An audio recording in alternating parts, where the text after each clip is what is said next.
it's two imams. And three responses, if you will. Three folks sharing their experiences as people engaged, affected and engaged with theological backgrounds. So it's going to be Aizat Shamsuddin from Malaysia. It's going to be Abu Bakr Sabila from Cape Town. And it's going to be Musab Atasoy from England via Turkey, or is it Turkey via England, right? Kurdistan. Sorry. Kurdistan. One asked Kurdistan where, but okay, that's all right. So we're going to begin with Dai for 15 minutes. And do you want to have a question at the end or in between? Do you guys have a preference? I think probably after. Okay, so why don't we get through you and through our Mufti, and then we'll sort of take a pause and see where we're at. What people want to do then. Okay. Thanks. All right. Assalamu alaikum. In terms of affirming the process, in terms of my personal experience, which is rather unusual for most people, because I learned about Islam in China. A rather unusual path, as people have told me. But one of the things is that, how did this black boy from Detroit, Michigan wind up in China and then become Muslim? Well, I won't give you the full routine, but when I wound up at Beijing University, I was introduced to Islam by several of my Chinese Hui and Uyghur classmates. And it was through them that they gave me the introduction to Islam. And I saw a very unique difference there. They had indicated they had been Muslim, the way these Muslims, they had indicated they had been Muslim over 1,300 years. Why? Because of the Silk Route, the trade parties. And it was through that conversations, these evening conversations that we talked, that I said, well, I understand Islam, I come from America, there's some, the Wahhabis are there, the Salafis are there, but what's uniquely different? And when we started talking about the issue of being homosexual within the faith, they had no problem with it. So I said, well, if they understand from their culture, they've had queer emperors and various other dignitaries. So it was an accepted social norm. So I started there and said, this Islam I have to learn something about. And so going through the process of learning about Islam with them, it was wonderful. But after I finished my year in China, in Beijing, I went on to Taiwan National University and continued my studies there. And it was there where they had a Saudi mosque. And the first time I walked into the mosque, I saw the difference. I could feel the difference. In China, I felt free, open, and to be myself. And in Taiwan, at the Saudi mosque, I felt secluded, isolated, alone. So, of course, after I finished my studies there, I went to study my Arabic study, went to the Middle East, and that started my exposure to really understand Islam from its language, from its culture, and from the people. And my year in Cairo, a year in Amman, Jordan, and a year in Damascus helped me better understand, at least from the Levantine perspective, the Northern Africa perspective, that I could be Muslim. But it was just additional studies that I needed to do, and I got the language and linguistic background there. But it wasn't until I graduated from law school that I wound up in Saudi Arabia working there as an expat. And there, materials that weren't available to me in many other places was available. And that's when I did my research and started to learn more and more about what does homosexuality mean in Islam. And as I went and searched through the encyclopedias and read the tafsirs and got a chance to understand a lot of what was going on, it came to me, and I realized, and I had done a study of 9 different interpreters, several English, my Chinese, Arabic explanations. And it was through that I found that the prejudices that came in were through the interpreters. The Quran didn't say any of these things. Interpreters were bringing in their own cultural biases into their interpretations. Same way that certain cultures that have certain prohibitions against women and certain things, same thing. about homosexuality. So there's never been this one size fits all concept except for about homosexuality. Didn't make any sense. So continued studies and additional training beyond that, I came to understand for me that I had to have my personal growth. I had to have my conversation with God. I had to have that private conversation. Okay, God, I'm here at the holiest site for Islam, and I'm completely open. If this is right, is it wrong? What is it? And as I did my tawaf, I felt more and more freedom. I was leaving all those hidden doubts as I went around the Haram, dropping off like old scales. And I became freer and more open and more loving and more willing to love. I had made it. So through this process, I want to encourage you to know that you have to embrace yourself. And to embrace yourself fully, you have to have that conversation with God. Personal one. No one can stand in for you. No one can substitute for you. It's you. And do not be afraid, because fear is what keeps you from letting it go. So don't embrace the fear, but let it go.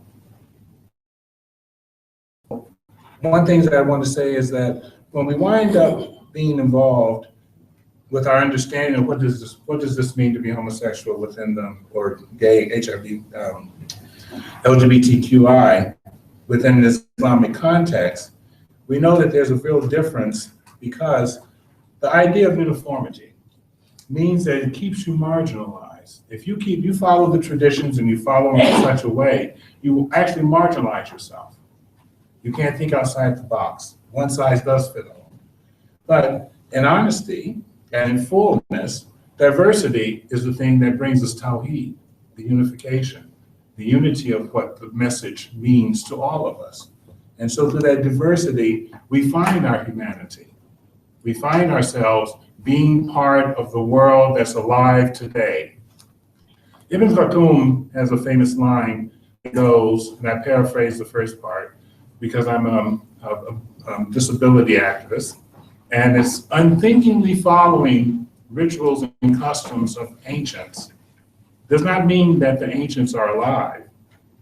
It means that the living are dead. So if we continue to do the same things that dead people do, we're going to live their lives and not the life.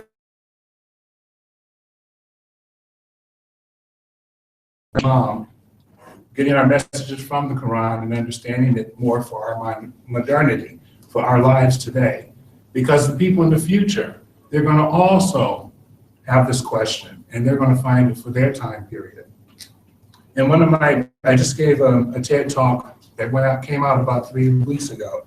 And in it, I asked people the question, I said, in today's modern world, maybe 150 years from now, we're going to have Muslims living on other planets with other people. Whatever they'll be doing there, I don't know, but they'll be there. And I have a question for you.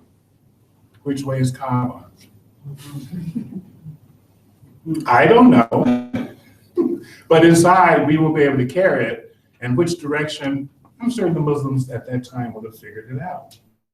So we don't have to worry about that. The Quran has been written for a time period that people understood it then, and hundreds of years later, another way, and hundreds of years later, another way. And even today, we're understanding it in new ways. So we should embrace that. And finally, one of the important comes down to Sharia, because many times people have this idea, what is Sharia? Why can we do this? Well, understand that the Cairo Declaration of 1991, compared to the UN Declaration of Human Rights, falls far beneath the standards that we as human beings must live by today. So Sharia can change. It has changed. It has centuries. But how it's fed to us, spoon by spoon by spoon, gives diet, because we're being told that there's no other way to understand it. I say I disagree, and that we should and adopt even broader understandings, because the Quran will always provide you a path. And does that path have everyone? No. But part of the process is that throughout the centuries, about every 150 years or so, we've always had the spiritual revival and then a legal reformation. For about 150 years now, folks, get ready, get your tickets. Train's pulling out soon. Thank you.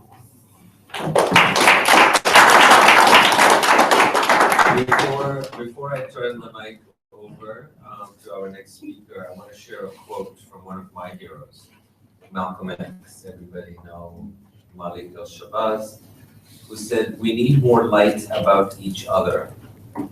Light creates understanding.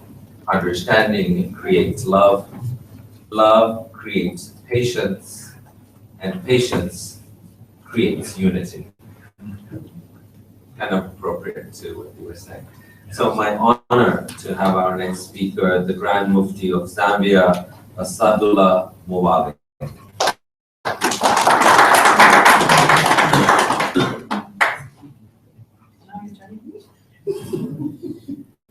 Could we maybe have the other speaker first and then? Yeah. So, Musab, can we start with you? Yeah, why not? What's up? Maybe if you move there, everyone can see you, and maybe if you like, you can take a few seconds to introduce your background for a moment, please.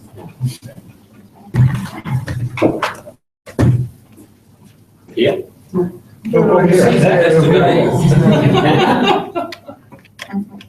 Careful, most of it doesn't end up in your lap, but you know.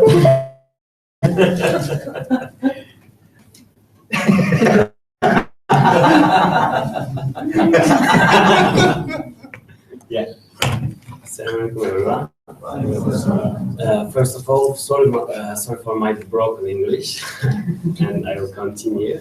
I'm Musab Yeshua Atasoy from Kurdistan of Turkey originally, but now I live in London. Yeah, I'm trying to live in London actually. Yeah. I studied religion from my childhood actually, and I think before primary school, my parents sent me to madrasa, madrasa from mosques, and I studied there first, and I learned Arabic, reading Arabic before Latin. In Turkey, they use Latin alphabet. Latin alphabet, I learned Arabic alphabet, and then I studied more. During my primary school and secondary school and high school. At high school, I start to have another kind of madrasa, not mosque madrasa. Shall I go there? Yeah.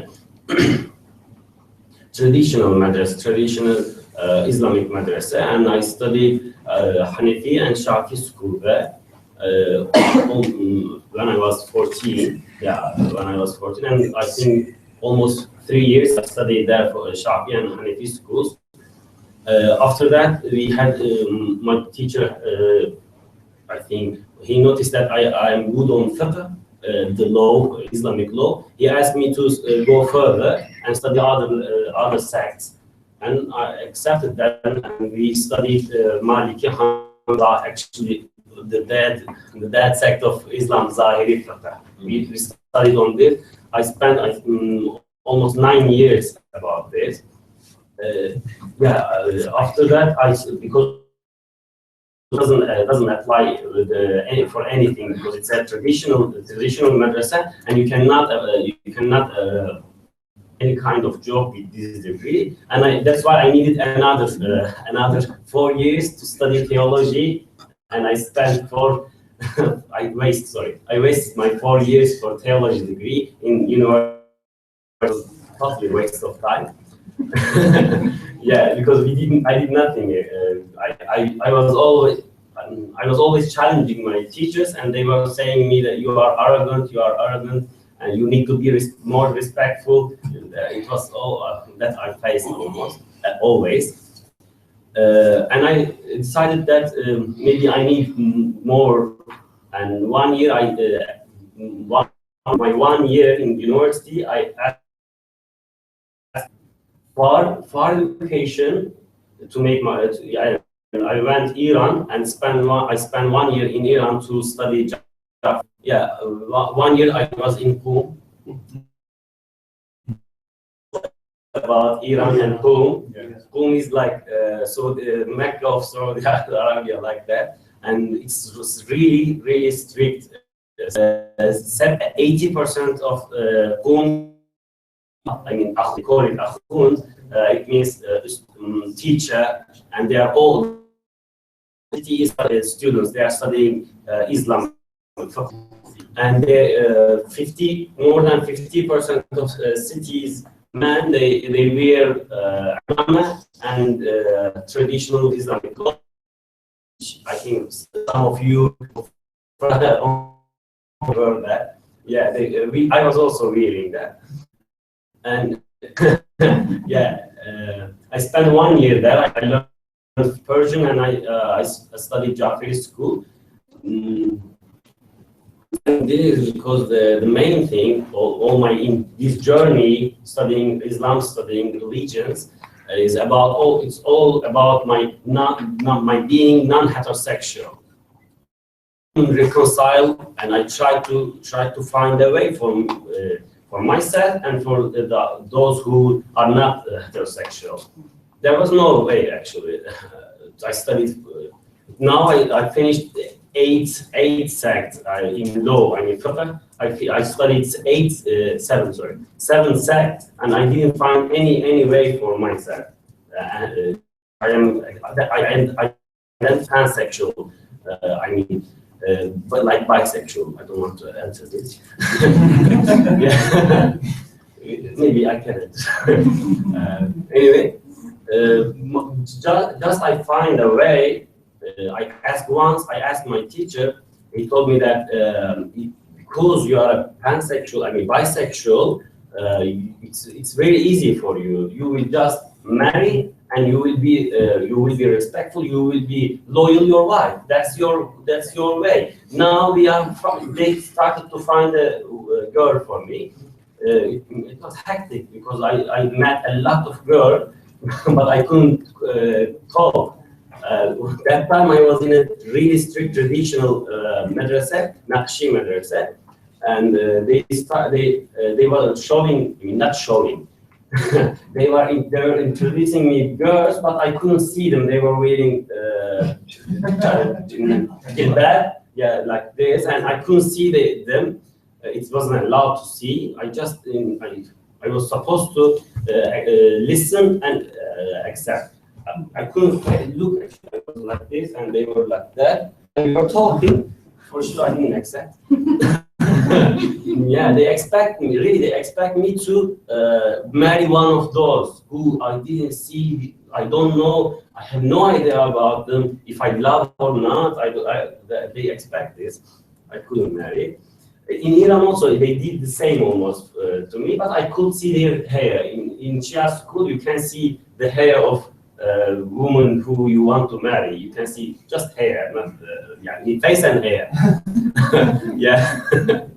It was so strange for me this period, because I was also looking for that, because I was brainwashed. Let me say this because this is the correct word for this. I was brainwashed on this, that it's not allowed. There is no way for being. There is no way, and I struggled for this, but I fell in love with my madrasa. He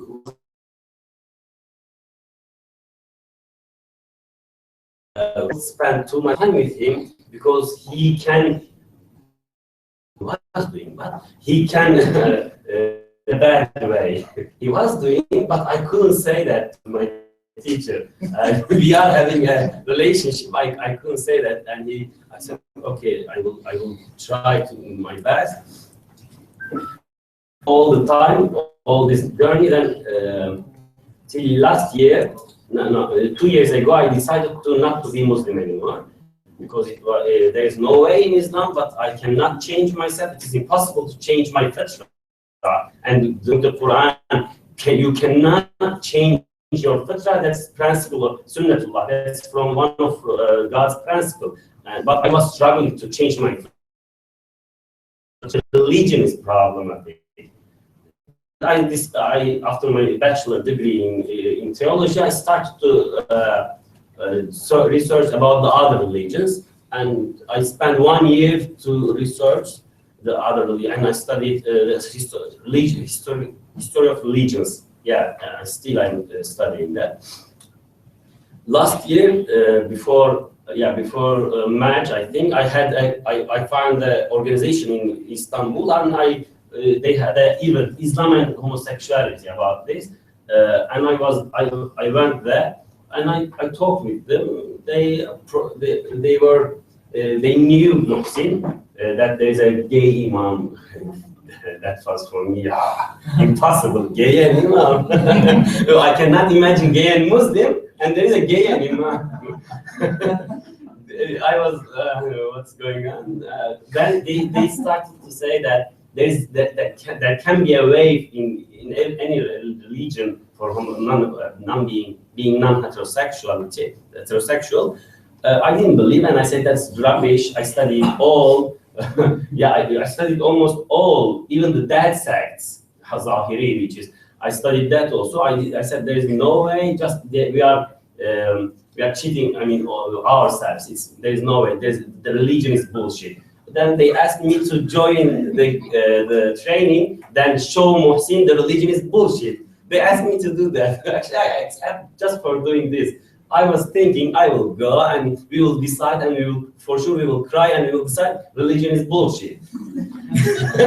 We discussed a lot, and maybe you remember that last year he introduced me that naughty boy. Yeah, I was naughty because I was always challenging. No. I was saying always hadith and ayat, but I was always looking there. What's that? Outer. Yeah, that one. I was looking at that verse, and I couldn't see the main thing under that verses. We cried, we discussed a lot, and we noticed that there is a way. I was thinking I will convince the rest. There is no way, and they convinced me. And it was, for me, it was nirvana. Let me say, yeah. I reached nirvana. That's the point. Because I prayed again. That's a bit strong for me, because I could pray again. I prayed all of my life. I prayed as a sinner, and God never accept this. And you are just waste of time. I prayed all. Then after 30, I prayed again, I felt it. It can be accepted. But then my challenge began when I was back to Turkey. We had a community, and I was the father of that community. I was giving not fatwa. Actually, I was narrating them the fatwas. I was giving fatwa. I came out with them. Yeah, to them. I came out to them, and the questions are ended. After that, no one asked me any question. Just like I became all knowledge went just disappeared, because I came out and I became ignorant again. Yeah, I became an ignorant again. Then they didn't even ask me how is wudu. Really, they didn't ask me. Yeah, because they know I can explain. They never ask me anything. It's okay. They don't need to ask me. But I was just sad. I told one of my friends, dude, but I studied almost in 17 years, and you are doing that to me, because he was showing that he will never ask me. He was asking some books, and if I say the fatwa, he was asking me to show the fatwa, because the trust is disappeared. Because because I am I'm not heterosexual enough, and I'm not man enough for him to give fatwa. Then trust disappeared, and they said they didn't listen. It was, for sure, it was just frustrating, and I dealt with this also, and inshallah we will have a community, Muslim community, and we will like the beginning of this track. Farouk said, thanks to him, we will have we will be able to give our fatwas also, and we don't need to listen them. And I just want to finish with a verse. Once my teacher again talked about period of woman. In this class, we are all men, and he is talking about periods. Is it correct? Periods, yes, right? Yeah, height. And I was so tired because I was always arrogant for him. I was okay with that. I said, don't do that, it's enough. I was fired from that madrasa. It was my last thing. I said, please ask who if you don't know. And you don't know about that. You never had period. Why are you talking about period? Yes.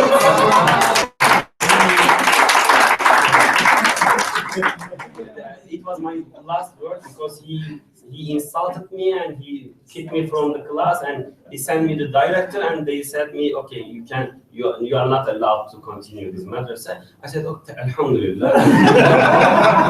Thank you for this. I just need to add this about, again, homosexuality. We need to remind them, we need to really remind the muftis that if, I'm sorry, sometimes just for those who are against, they need to ask the Ahl al-Dhikr, who we are that one. We are the Ahl al-Dhikr in this case. Yeah. Who is impacted? Yeah, who is impacted? Yeah. Thank you very much.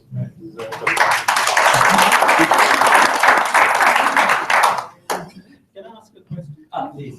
Are you willing to then, since you've been giving fatwas before, are you willing to sit on our fatwa committee? Sorry. Since you have been giving fatwas before, Yeah. are you willing to sit on our fatwa committee now? Yeah. Yes, you can start drafting. Excellent. Thank you. Aizat, can I come to you? Mufti, I'm going to leave you till the end. Is that okay? Please, yeah. Okay, good. Then that's fine. So I'm going to turn to Aizat. Aizat, is 10 minutes good? Yeah. Okay, thank you. Okay. My name is Aizat Shamsuddin. I'm from Malaysia. I knew that He doesn't want to be. You don't want to be in live cast, right? Do you? Do you want to sit there? Yeah. I am. please. Are you live cast? Yes. Yes. I knew that I'm gay when I study Islam. I mean, in Malaysia, we are compulsorized to study Islamic law, Sharia, and stuff like that from primary school until secondary school. And then I pursued my study in Islamic University, one of the prominent in Malaysia, in Sharia and law. So I studied this all these things that are against my sexuality, and then I have to pretend that I'm not gay. I'm like you guys, like my classmates. I have to pretend to be like a straight person, right? So I think that, but sometimes in class, for example, what I found is that when I learned like fiqh, usul fiqh, or fiqhul jinayat, the Islamic criminal code, the lecturer, for example, explained to me how homosexuals should be punished in the eye of Islam and stuff like that. And I always question this lecturers, because I think that it's where it is derived from, where it's not stated in the Quran, it's not stated in the Hadith. Even if it's stated in the Hadith, what is the authenticity of the Hadith? But then most of the lecturers or most of the imams in Malaysia, especially, they tend to run away from the questions, and then they back to the conservative interpretation, saying that Lut, Surah Lut and stuff like that. So I think that my journey, my journey in studying Islamic law is changing when I pretty much involved in activism. because in Malaysia, we have Sisters in Islam, we have Muslims for Progressive Values recently, and other progressive organizations. And then how I always attended classes, lectures, and then at one time when I learned something about theology on homosexuality, progressive one, I said, wow, this is very new to me, and then I should come out to my lecturer, for example, to explain that we have other counter narrative idea on homosexuality. But then they responded negatively. So I think that I've laid down three main problems. What is wrong with the system of education in Malaysia, especially in also in the Middle East, because in Malaysia we always idolize Arabs as our Superman. Like we can say that they are the symbols of Islam, so we should imitate like clothing and stuff like that. So I think that, for example, when in the issue of learning, in the issue of education, they do not accept the universal human rights as a core value in Islam, because they said that this is a Western ideology. This is something that Islam does not promote. But then I think that Islam is about liberating people. How Islam came to liberate slaves, and women and other things. And we often listen to how these imams at schools and universities, they always say that, oh, you cannot use too much common sense because this you have to rely 100% on the Quran, literally, and then you have to the problem is that over reliance on the hadith.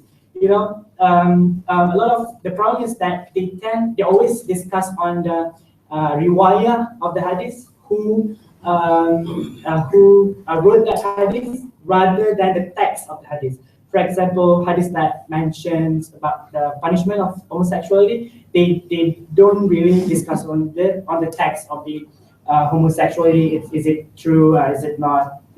Something like that. And then the last that when I study Sharia, the other problem is that how the problem of prioritization of religious resources, how they put hadith, this very weak homophobic hadith, as a priority than the Quran that send messages of compassion, mercy, and other things. Even, for example, in Malaysia, the problem is that that's why in Malaysia, I started Muslims for Progressive Values chapter in Malaysia to counter this mainstream ideology, because in the survey, for example, in Malaysia, 20% agree that what ISIS did to homosexuals are justified in the eye of Islam. So I think that this is very crucial for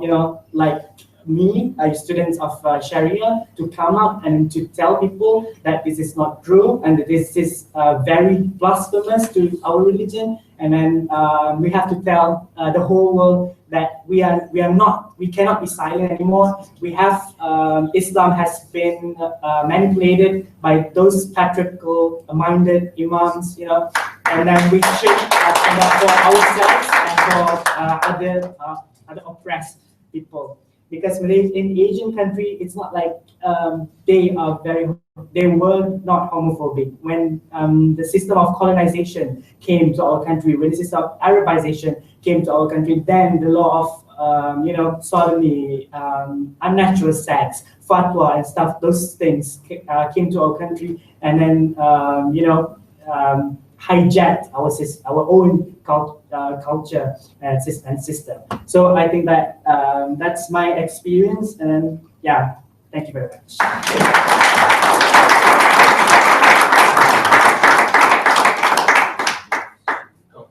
I just a question for you is that Yes. I just want to know what are the laws for or against homosexuality in Malaysia? We don't have specific act or statute that prohibits homosexuality, but we have one provisions in Penal Code inherited from the British unnatural sex or sodomy, and then we also have it's not homosexuality, it's about how fatwa. Malaysia is the only country that enforce fatwa is binding upon the people, Muslims especially. So tomboy, for example, fatwa on tomboy, how women act like a man, so it's prohibited. So for example, if you have short hair, you consider it as tomboy or lesbian, for example. And we have guidelines from Ministry of Women or Family. These are the criteria of gay people. Be that muscular body and stuff like that. Very narrow-minded. Okay. Yeah. So I'll check you on it. Yes. Thanks. So, Abu Bakr. Assalamualaikum warahmatullahi wabarakatuh. My name is Abu Bakr Sevela. I work for Sonke Gender Justice. And I'm here as part of the representatives of our gender justice program. Do you want to sit up there? Oh, okay. You're more visible to everybody. Oh, from okay. there, so, because there's more of us on this side than on that side. Oh, okay.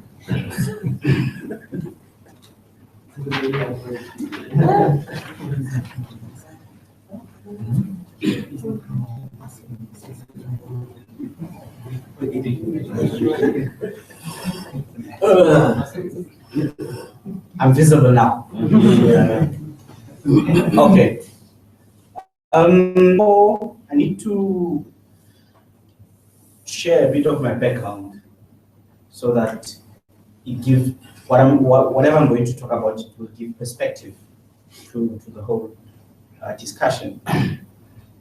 I come from a family where my dad was part of the liberation struggle of South Africa, and my uncles also. So I grew up in a family where liberation and freedom that we spoke about.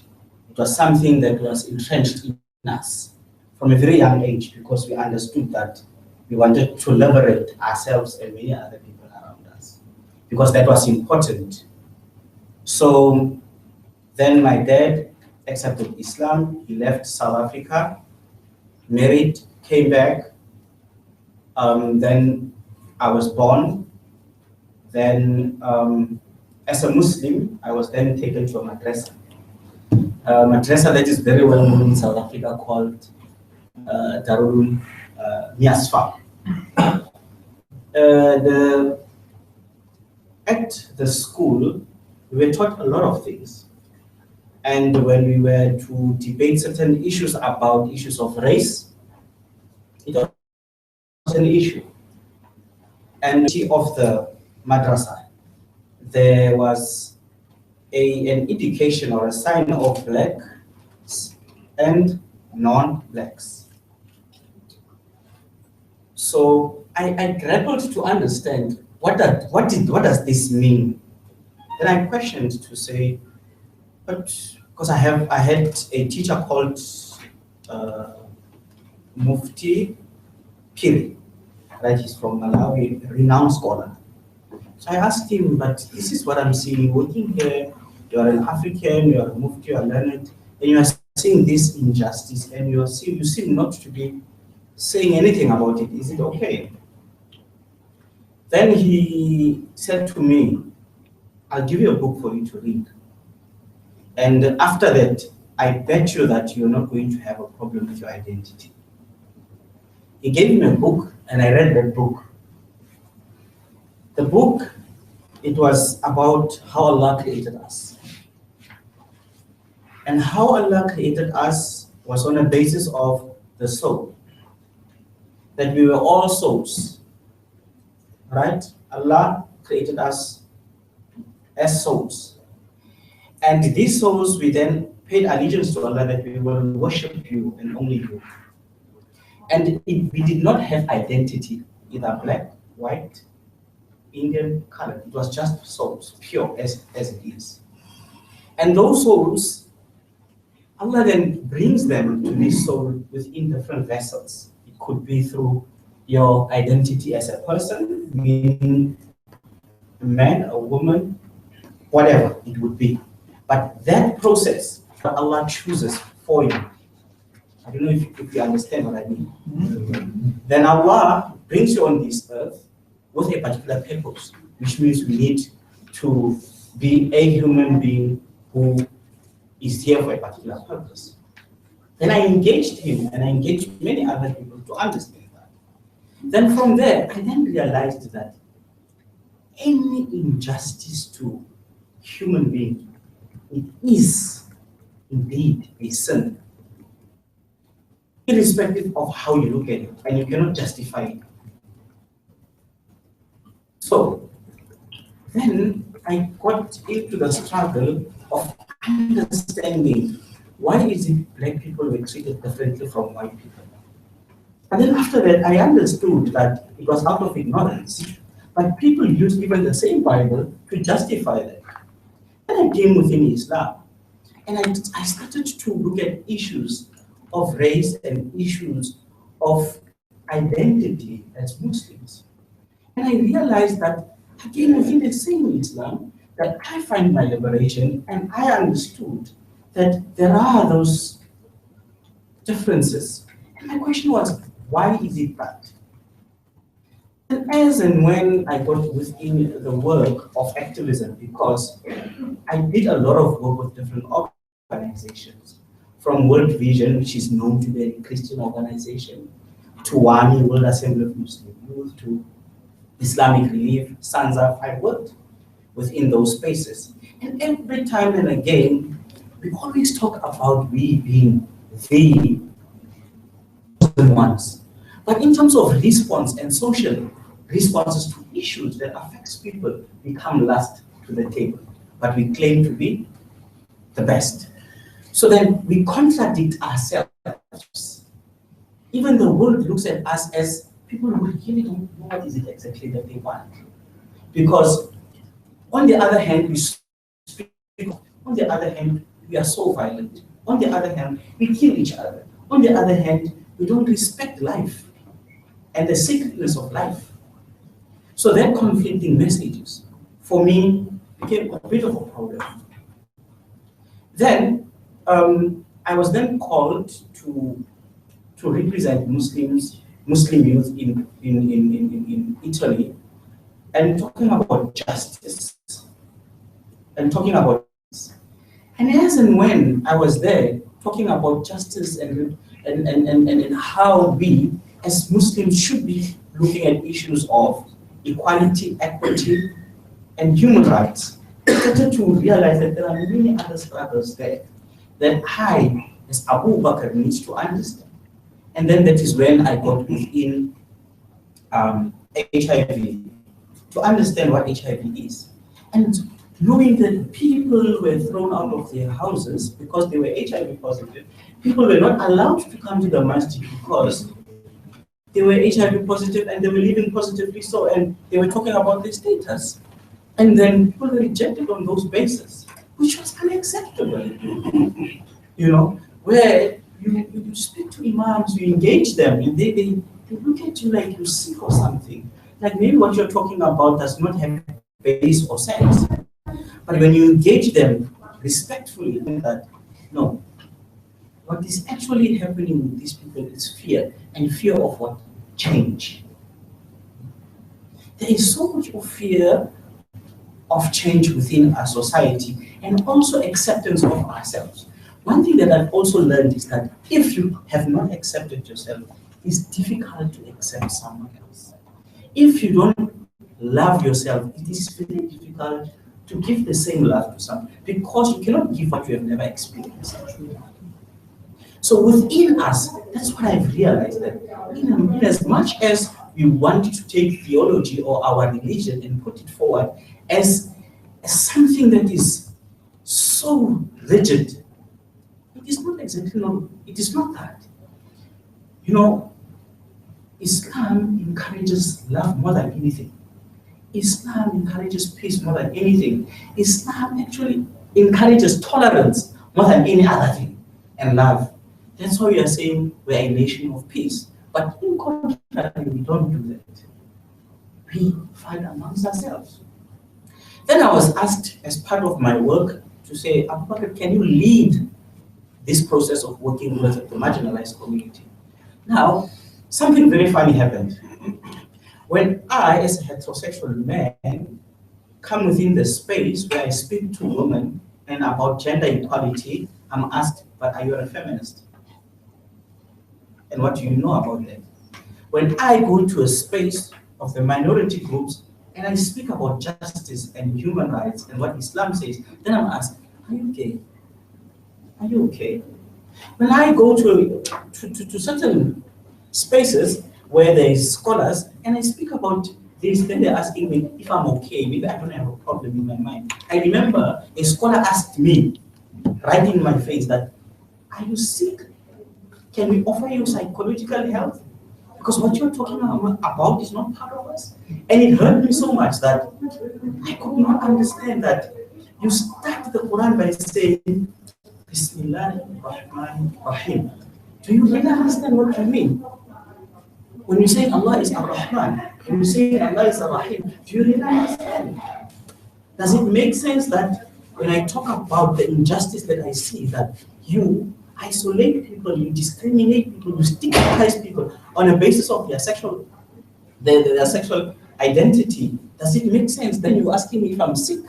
So something, it means that that person is sick himself.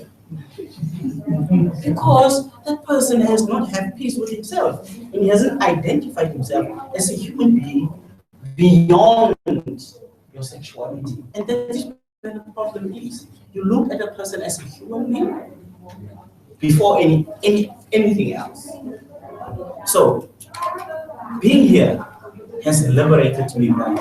Being here has given me an idea where I say I can then be able to advocate for what I know and understand, and I've accepted. Jazakallah. So, thank you. We were instructed by Mo for the walking retreat, walkabout, whatever, to meet upstairs at 3:15. I'm going to ask you to, AK, if you can ask them to hold until 3:30, right? That would allow us 20 minutes to hear our brother, Sheikh Mawali.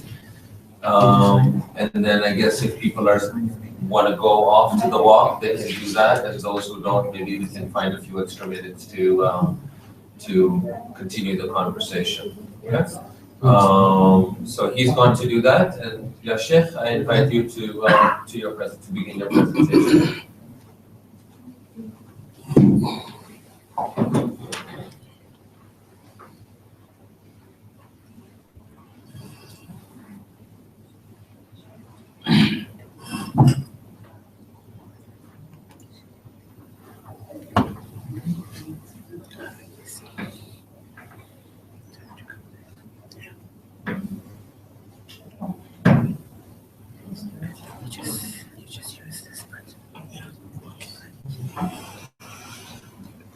أعوذ بالله من الشيطان الرجيم بسم الله الرحمن الرحيم الحمد لله والصلاة والسلام على أشرف الأنبياء والمرسلين سيدنا محمد صلى الله عليه وسلم وبعد.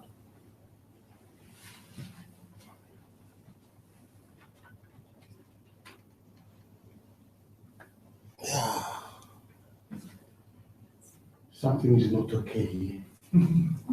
Yeah. It's clear. Yeah, it's clear. Okay. That's fine. It's a little bit, but so are we.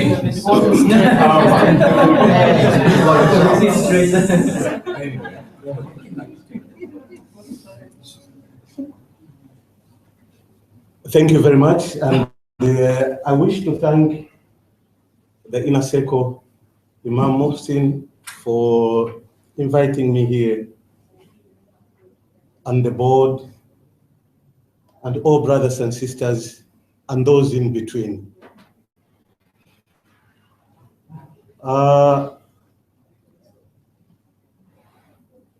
Personally, I cannot say what I've done, what I did, but straight as an imam, as a leader of the community, I lead 28 countries in Africa, where I chair as the president of the Muftis in this continent, including South Africa. If we start what we did, what I did, it will not help us. And let me start from homosexuality in Islam. That's the question. It's by Asadullah Mare, that's my name, the Grand Mufti of Zambia, for sure. 18 September 2015. There we are. This presentation I finished yesterday at night, where I was trying to prepare myself. So where I'm going to is the leadership in which we are. As imams, people expect something from us, the congregants. What do we give to them? Facilitating and presenting.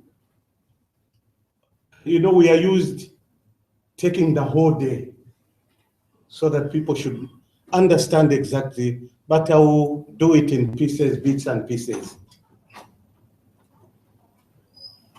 There we go. I come from Zambia, where the country has been declared a Christian nation constitutionally by a certain president who came into power, and he said Zambia should be a Christian nation. The fear was Muslims will take over. I'll start with introductions. That is when I'm facilitating. Questions and expectations, that's when I'm facilitating. Then exercise, I'll give it to you when I'm facilitating, but now I'm presenting. There we go. LGBTIQ and the queer Muslim community experience. What do we experience? We have injustice. That's number one. You know, I always challenge lawyers experiencing or combining religion and law, human rights law. I challenge them. It doesn't match. It doesn't go together, because when you listen carefully, what the doctor from America, the lady, Amina Wadud, she never talked about human rights. She never, in her speech. Listen carefully with rights. Injustice says the opposite is justice. We get justice from the Quran. Has discrimination and so forth, as you can see. The LGBTIQ, or the people left behind, or the key population, or the marginalized, or whatever you can say.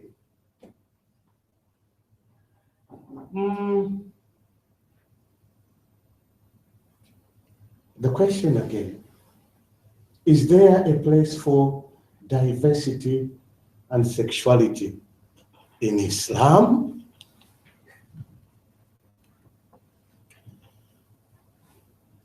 People, they marry. You have a partner. There is people, they marry. What do? They do sex. So it's there. The Quran chapter 4 verse 1, it says, "O people, stay aware of your Lord." You know, don't just blah, blah, blah, blah, talk. Stay aware of your Lord who created you all from a single self and created from it its mate. In Arabic, when you say it, we have certain calling. Huwa, hiya, huma, huma, hum, hunna. This it met is a diversity, a lot of where we can, during facilitation, I will clearly say, and spread from those too many men and women. The verse of the Quran, it continues. In the Quran's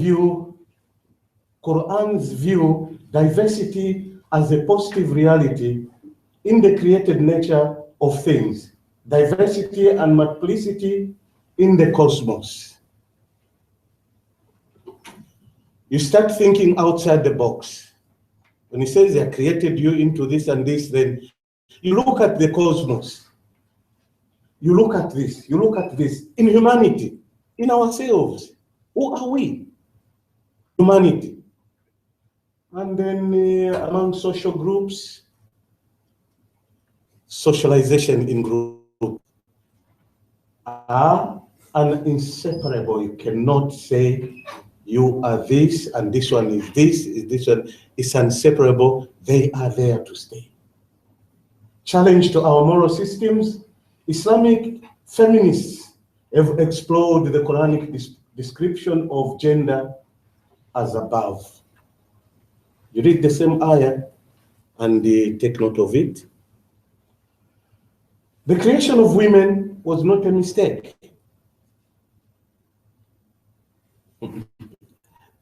It's another issue. All people, we created you all from a male and female and made you into different communities. Take the word communities. That's the main issue. What is community? If I was facilitating, you give me the whole bloody day, then I start doing whatever. To start with, we had a very nice fight it was June, Imama.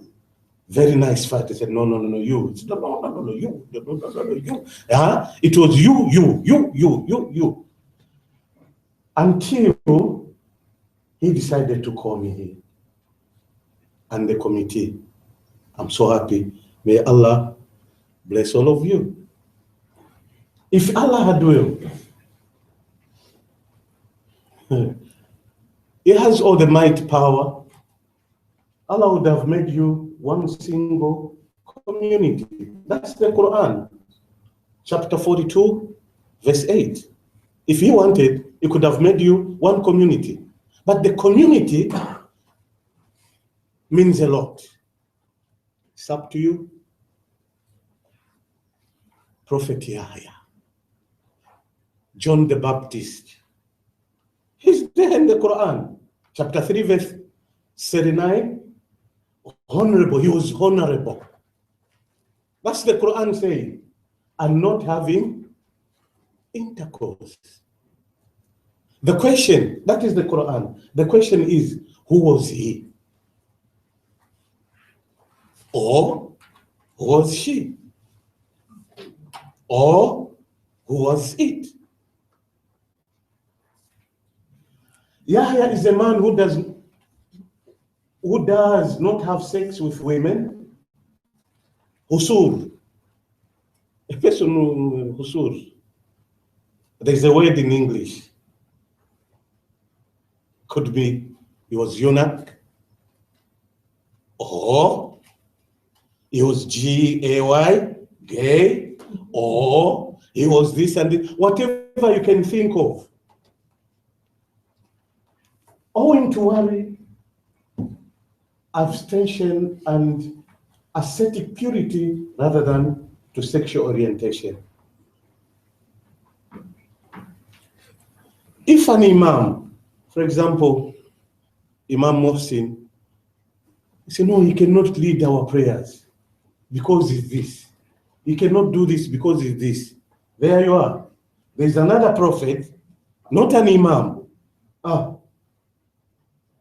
but refusing the patriarchal role of heterosexual sex and reproduction doers to disqualify human anywhere from being considered as righteous man and a prophet.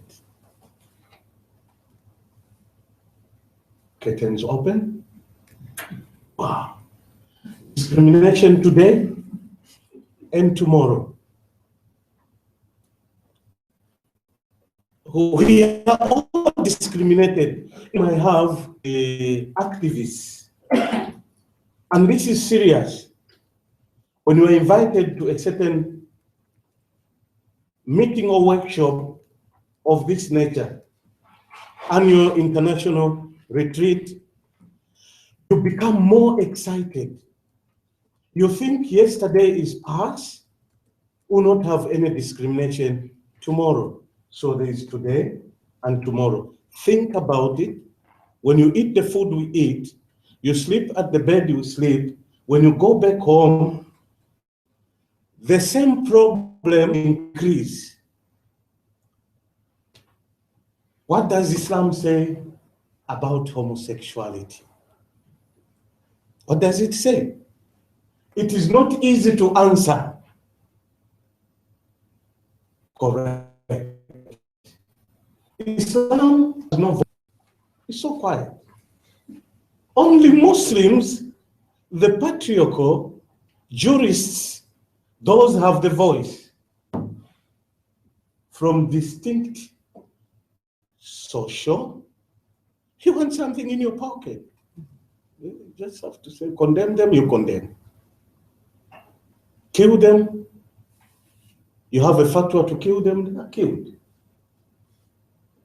And political context. I want to be a politician to that level, member of parliament, the president. I have to say, no, we condemn this. There you are. Let me go further. During the Imam Ali, radiyallahu ta'ala anhu, wa karramallahu wajhahu, as the fourth Khalifa, what happened? At the time of armed conflict, Imam Ali faced the Khariji rebels who insisted that he simply apply, in brackets, the Quranic judgment without interpretation. You just wake up in the morning and said, who does this? We kill him. Who does this? We kill him. Then in that conflict, Imam Ali gathered the people and brought out a copy of the Quran. As he touched the book, he exclaimed, "O Quran, speak to the people." The people gathered around Imam Ali saying, "O Ali, it's only paper and ink, and it is we, human beings, patriarchal, the inferior imams, those who think they can see but they can't see, who speak on its behalf." Okay, if I may suggest a correction. Yes. Patriarchal men, not human beings. Oh, yeah. I Thank don't think you. there's any women in them. Thank you. But women can uphold patriarchy too. Yeah. It's true. And when it comes to Ali, anyway. To his Imam, Ali stated, the Quran is written in straight line. Straight line. It's like electricity. It goes into straight line. Between the two covers, it does not speak by itself. It needs people, proper interpreters, and the interpreters are human beings.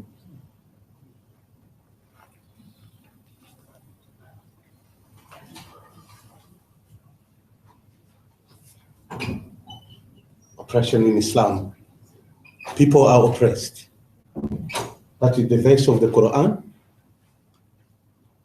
Remember, this is what I said, remember, when you are eating your food here, you were a few, Imam Mohsin was alone, could be 2 or 3 of his followers. Today we are almost 200, 300, 400. Oppressed to the ground and feared that kill you off by force to Reuben Highlands. Close you there, then you die just there. But Allah gave you shelter. There we are in a shelter. We can speak proudly and openly, aiding and strengthening you and provided for you welfare that you might give thanks to Allah. Say Ameen. Ameen. We'll go so fast. Fear by LGBTIQ in Islam. Quran chapter 8, verse 6, verse 8, verse 6.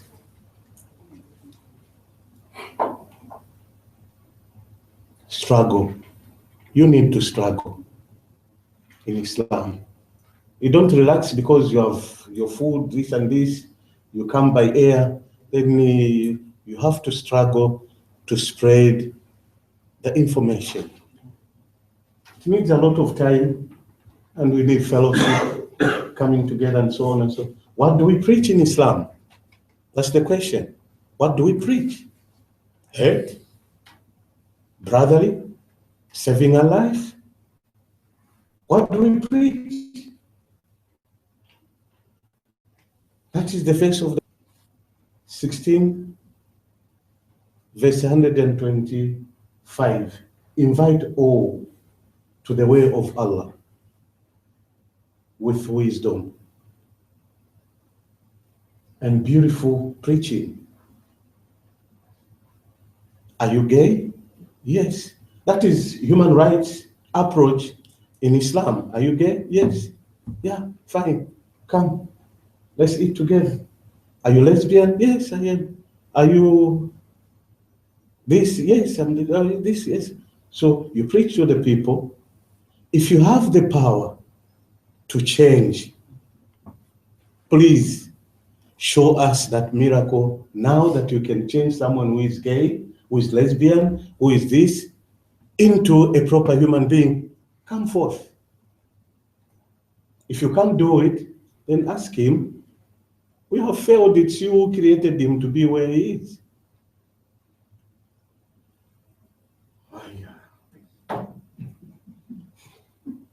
Gender in Islam. That's the ayah. 49:13.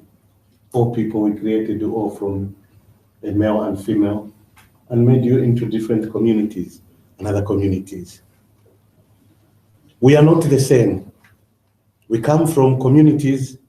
Here we are as one brother and sister and those in between in Islam. We know the Quran says, like Nabi Yahya, we don't know who was he or who was she. Wow.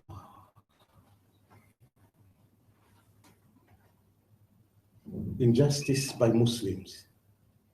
These are what we preach, hate. That is the verse of the Quran.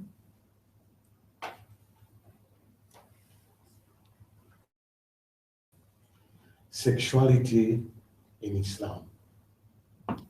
One of Allah's signs is the creation of heavens and the earth, and the diversity of your tongues and your color. Tongues and color. It doesn't say tongues. No. Not the color blue, white, yellow, green. No. It's something else that we need to explain later. Or when you call me wherever you are.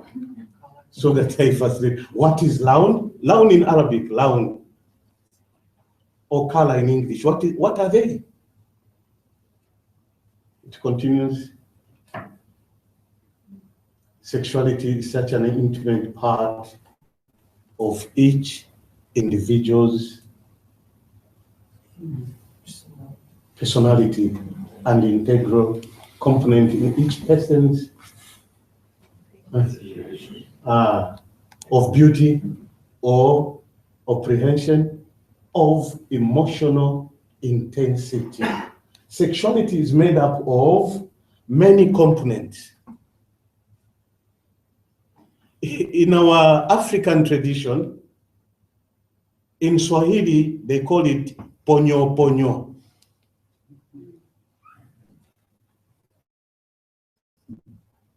In the other language, they call it chuku chuku. In English, solo. Chak, chak, chak. That is solo. That is sex. Masturbation. It's sex. Whatever. So,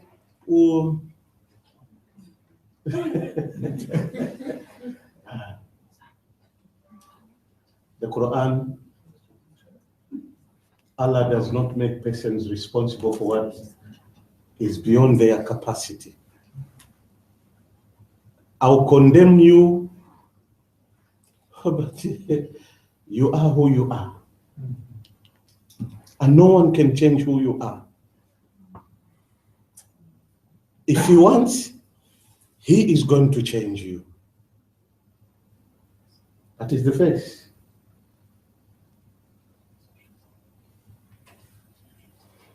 The hadith about sexuality. I think I wanted this one too.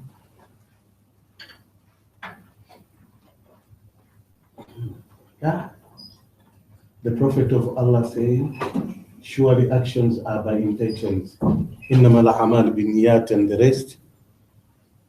There is one of which I want to end Prophet Moses in the Quran, what he did, like what Imam Mohsin was giving us, and what the doctor yesterday, she gave us a lot of exercise, and the Pharaoh in the Quran, those are the ayahs.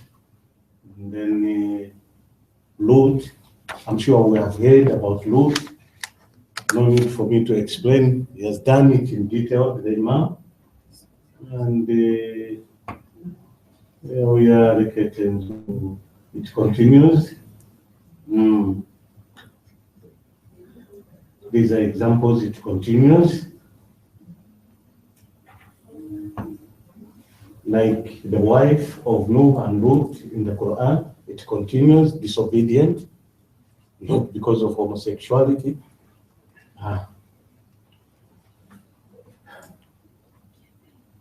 What does Hadith teach on LGBT in Islam? A man was with the Prophet.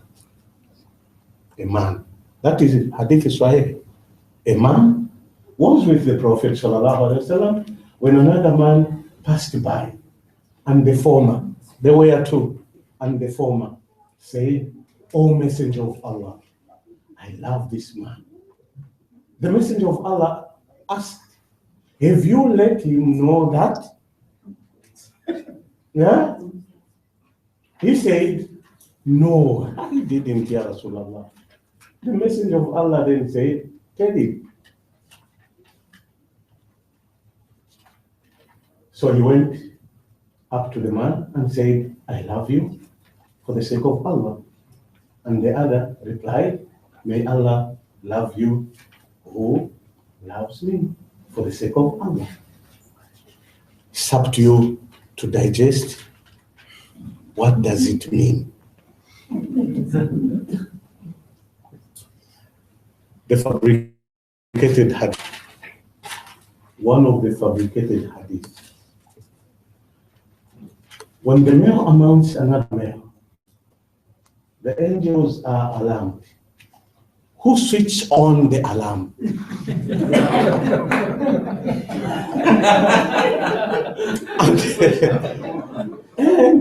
and raise a cry to the Lord. Who cries? You know, it's something. Okay. The wrath of the mighty one comes down. The wrath would come down so heavy. To those men who are mounting, first mount. It's like the Quran says, Azani. Listen carefully. Azani wa Zania. Azani is a different object. Wa, and after so many years, you hear Azania. Wa is a period of time. Wa, thumma, there is a period of time. When you come into your country, then I will come and tell you. I'm selling myself. Then the case covers over them.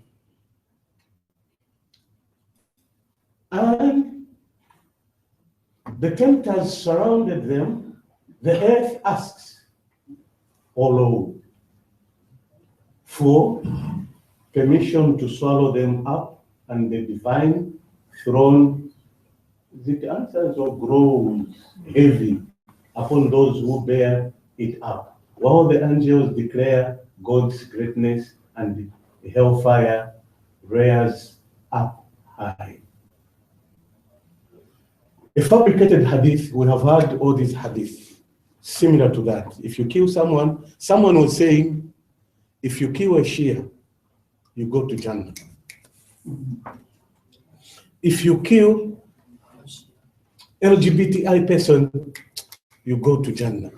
If you kill this, you go to Jannah. Those are fabricated hadith. They are not true. This fabricated hadith comes from one source, who is Ibn Abbas, to his servant Ikrimah. Me and my servant, I try to come up with a hadith, and the people accept it. What are the references of this hadith? Commentary Ibn Qayyim al-Jawziyah, who died in 1350. Is that the first time this appears? Sorry? Is that the first time it appears in 1350, 600 years after the death of our Prophet? Before This one, it appears when people, there was an argument somewhere for lesbian. They wanted to see, people died, just here say, Allah destroyed Sodom and Gomorrah. So whoever is caught in an act of sodomy, I don't know where they took it, so they should be killed. You look into the hadith, never ever the Prophet he had someone in the home who was eunuch.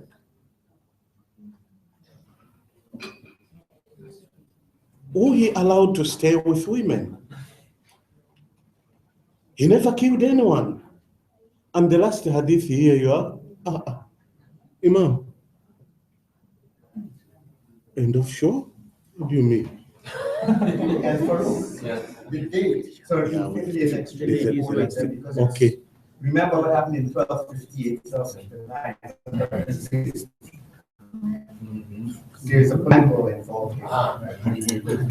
So I'm.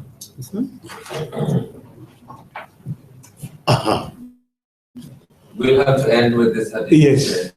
The last hadith, what does the authentic hadith of the Prophet ﷺ say? The Prophet ﷺ said that I have been forbidden to kill those who pray. Sadaqa Rasulullah sallallahu alayhi wa sallam. وبالله التوفيق والسلام عليكم ورحمة الله تعالى وبركاته.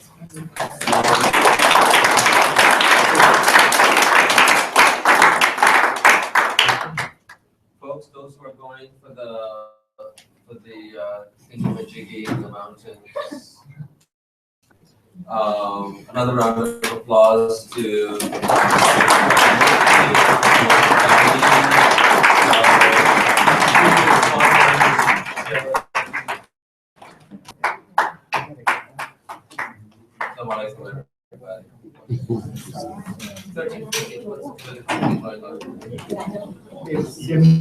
The Mongol invasion of 1250, the entire Islamic world was blaming everything on someone else. So we find this and that anti-Christian, anti-Shia sentiment, anti-Muslim style of. Can I have just I think the computer is somehow. Ibn Jawzi,